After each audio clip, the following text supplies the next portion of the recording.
အားလုံးမင်္ဂလာပါကျွန်တော် Proclinic မှာ stock transfer ဘယ်လိုလုပ်လဲဆိုတဲ့ဟာလေးကိုမျှဝေပေးမှာပဲဖြစ်ပါတယ်ဗျ stock transfer ဆိုတာကတော့ကျွန်တော်တို့ multi store သုံးတဲ့သူတွေပေါ့နော်ဆိုင်တစ်ခုကနေတစ်ခုကို store တွေကိုလွှဲပြောင်းပေးတဲ့အခါမျိုးမှာကျွန်တော်တို့ဒီ stock transfer function လေးကိုအသုံးပြုလို့ရပါတယ်ဗျ stock transfer ကိုသုံးမယ်ဆိုလို့ရှိရင်ကျွန်တော်တို့ဒီ multi store သုံးတဲ့ဆိုင်တွေဖြစ်ကြမယ်ပေါ့နော်အဲ့တော့ကျွန်တော်တို့ဒီ transfer လုပ်မယ်ဆိုလို့ရှိရင်ကျွန်တော်တို့ကဒီ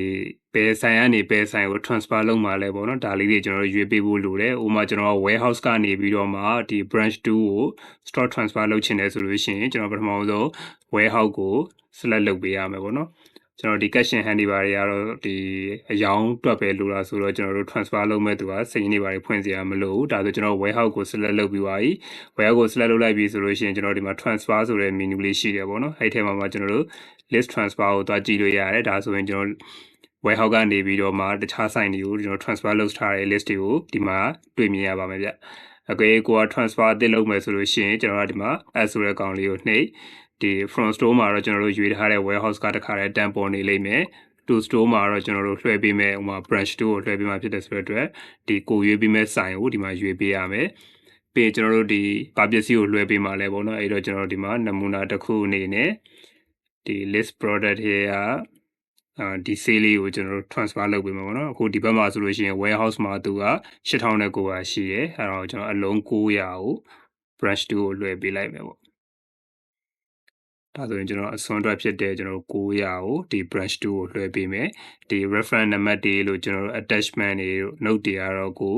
ရှိလို့ရှိရင်ထည့်ပေါ့နော်မရှိရင်လည်းထည့်စရာမလိုပြီးရင်ကျွန်တော်add transfer ကိုနှိပ်လိုက်ရင်ရပြီပေါ့နော်ဒါဆိုကျွန်တော်ဒီဒီပြန်ကြည့်ချင်တယ်ဆိုရင်လည်းဒီ view transfer ကိုနှိပ်ပြီးတော့ပြင်စစ်လို့ရတယ်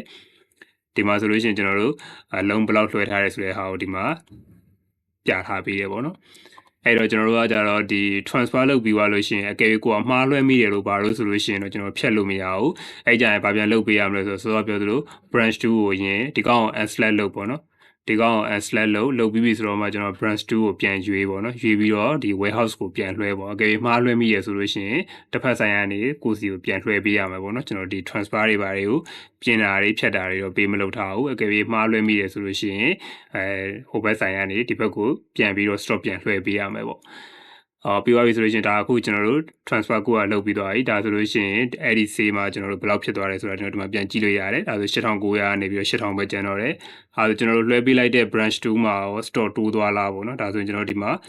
ဒီ view ကိုနှိပ်ပြီးတော့ကြည့်လို့ရတယ်ပေါ့နော်အောက်မှာဆိုလို့ရှိရင်ကျွန်တော်တို့ဒီ branch 2မှာ